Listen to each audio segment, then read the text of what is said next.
Hi everybody, and welcome back to another video. So in today's video I will be talking about my labor and delivery story. So my labor and delivery was kind of crazy, like, to think about. It was really like different for me, so I wanted to share with you guys, and let's begin. So a little backstory: I was 41 weeks, I was 41 weeks and 6 days when I was induced. I didn't feel any contractions, and before I went in for my induction, I was 2 centimeters dilated. I think 70% effaced, but I wasn't like getting more dilated, nor was I like contracting. Like, I wasn't having any contractions and no like pre-labor pains. So my doctor decided to go ahead and induce me. So the morning of my induction, we went in at 7 a.m. and they didn't have any beds ready for me because I guess that morning of, a lot of women went into labor. Like, I remember a girl literally went in and was like, my water broke, I'm in pain. So they put me in a recovery room and I was in there until 8 p.m. that day. Still not feeling no symptoms, no signs of going into labor. I wasn't contracting and I was still only 2 centimeters dilated. So when I finally got a room at 8 p.m., when we went in, it was just me and my husband, and we just like toured our little room. We checked it out, checked out the bathroom, just checked out where we were gonna be. And then my doctor finally came in and let me know like what her plans were for my labor. And basically what she told me that they wanted to do was they wanted to do the Foley bulb method, which is like a little, from my understanding, from what she told me, is that they put like a balloon like thing inside of you and then they fill it up with water, and what it's supposed to do is press on your cervix and help soften and open them up, I'm pretty sure, and help induce labor. So when they did that for me, it was around 9 p.m. So the doctor let me know that she was gonna, after she did that, they were just gonna keep checking on me. So once they put it in, it didn't hurt, but it was uncomfortable. It literally felt like there was a ball inside of me, and it was just super uncomfortable. Not painful, but just uncomfortable. So a couple hours went by, my doctor came and checked on me, and I think I was 5 to 6 centimeters dilated. So they decided to go ahead and break my water. Now, once they broke my water, I didn't feel any pains. I didn't feel them breaking my water. I didn't feel any water dripping down. They just broke it, and she was like, all right, we'll just wait and see, like, for you to dilate. So I told her as soon as she broke my water, I was like, I don't really want to feel any pain, so I'm ready to get the epidural. And she told me that, like, the anesthesiologist, I think that's what it's called, the people who give you the epidural, that she was busy giving other women like who were in labor their epidural, so I would have to wait about an hour. But she reassured me that I probably wouldn't feel any labor pains or any contractions for a while, so to not stress. You guys, she was lying. Like, I started feeling contractions 30 minutes later, and 30 minutes later, and let me tell you, like, they were so painful and so uncomfortable.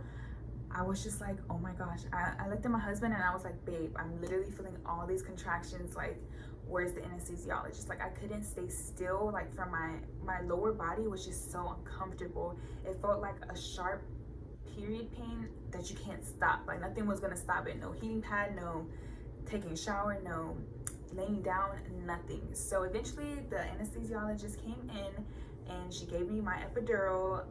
It was super hard to like stay still while she was giving it to me because I was contracting and feeling my contractions while she was trying to give me the epidural. But eventually I got it. It wasn't painful at all. And after, I think it took about an hour for my epidural to actually like numb me. Like, I was still feeling pains for a while, but then I think about an hour later I was finally like feeling better. So by then I decided to just take a nap and just rest until I was checked again. So the doctor came in once and I was still about 7 centimeters dilated, and then she came in again and I was like 8 centimeters dilated. So by now my husband, the doctor let my husband know that he can let my family know that I'm like ready, almost ready to give birth. By the time they came, I was 10 centimeters dilated, and I wasn't really feeling any contractions, obviously, since I had the epidural. I just felt like pressure. So once I started pushing is when shit got real, you guys. So the first practice push, she said, was perfect. Like, the baby moved down a little bit and she was like, this is perfect. So I was like, yes, I got this in the bag. Like, you know, I got this. No. After my first push, she was telling me that I was doing Kegels, like where you squeeze your vaginal walls, I think it's called.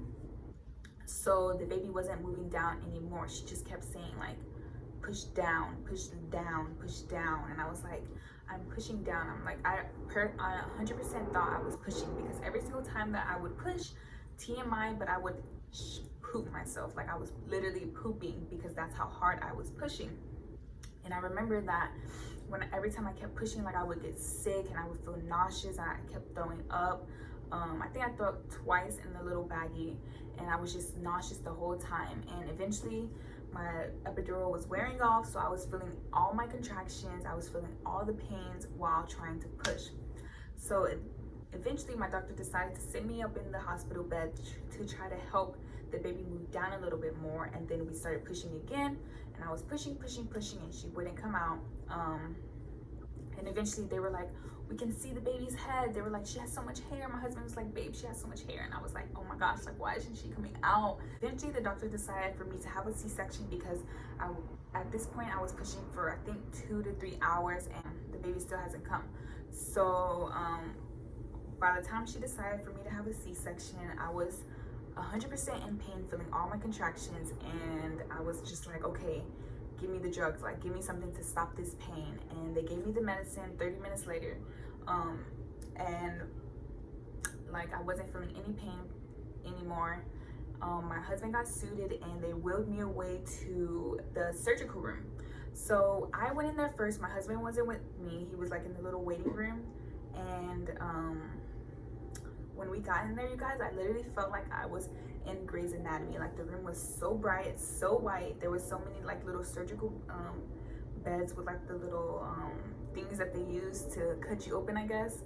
And there were so many doctors, and it took like 5 nurses to like pick me up on a sheet and put me over to the surgical bed.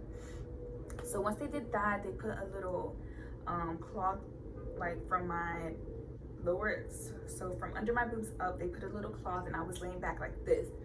And above my head they had a little screen, so I could see the baby when she came out. So my doctor, or the nurse that was on my right side that was helping me, who was giving me like drugs that I needed for my epidural or for my C-section, I don't know what her purpose was. I think her purpose literally was there to like calm me down, and she did that. Like she was talking to me the whole time, telling me like everything's gonna be okay, relax. And eventually like I started shaking, because I guess I had so much medicine in my system that I was my body was in shock. I don't know why, but I know a lot of women who have C-sections go through this. But I was literally just shaking, and she was trying to calm me down. She was telling me like, the more you shake, the more you think about it, the more you stress, the more you're gonna be sore after this. Sorry about the lighting, you guys. The sun is literally setting and I'm right in front of the window. But yeah, she was telling me the more that I would shake and the more I would stress my body out, the more that I would be sore after giving birth. So I was trying to relax and calm down. And by this time my husband was in the room on this side of me, and he was trying to talk to me. He was like, what do you think the baby's gonna look like? And honestly, I was just like in so much shock from having a C-section and the fact that I was about to see my baby, that I couldn't even like talk back to him. But I could feel, and the doctors would tell me like when they would cut inside of me and when they were going through the layers, it literally felt like they were cutting through layers. Like I don't know how to explain it, but when they were cutting in me, the doctor would let me know like, okay, I'm cutting inside your stomach. And honestly, it just felt like tugging. It just felt like they were tugging inside of me. And eventually they got the baby out. And I remember she was screaming so much. And I remember once I heard her first little cry, a tear went down my eyes. And I was just so like in shock that she was finally born. And once they bring her to the bed where they scale her, they measure her, that's when I was able to see her on the screen. And she was so big, and she was just screaming her little head off. And eventually my husband got to get her and bring her to me. He laid her on my chest, but I was shaking so much that I told him like I don't want to hold her because I don't want to drop her.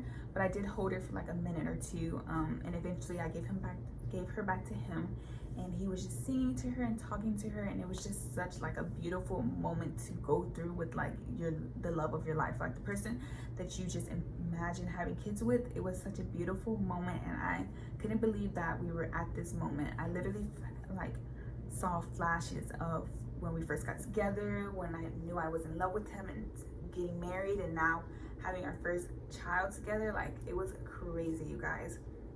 But after that, they were stitching me back up and they wheeled me to the recovery room. And in the recovery room, the baby, me and my daughter did skin to skin, and she latched on to me perfectly the first time. And I was just breastfeeding her, and the doctor was just like cleaning me up down there. She was putting a pad under my chair, and we were in there for about an hour. Our mothers came to see the babies. My stepdad's father-in-law came to see the babies as well. And after that, they wheeled me to our recovery room. My C-section, after we went up to the recovery room, my C-section recovery is a whole different story. And if you guys want a story on that, then let me know. I will tell you, I will share with you like what happened from going from the recovery room and on.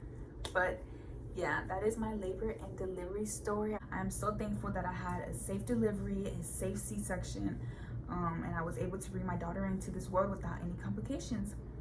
So yeah, that's my story, you guys. I hope you guys enjoyed it. I hope if you are a future mom, congratulations. Like, if you're about to have a baby, like, I wish you the best of luck in your delivery. If you guys like this story, or if you guys like me sharing my experiences with you, like this video and comment down below. Don't forget to subscribe, and I'll see you guys next time. Peace.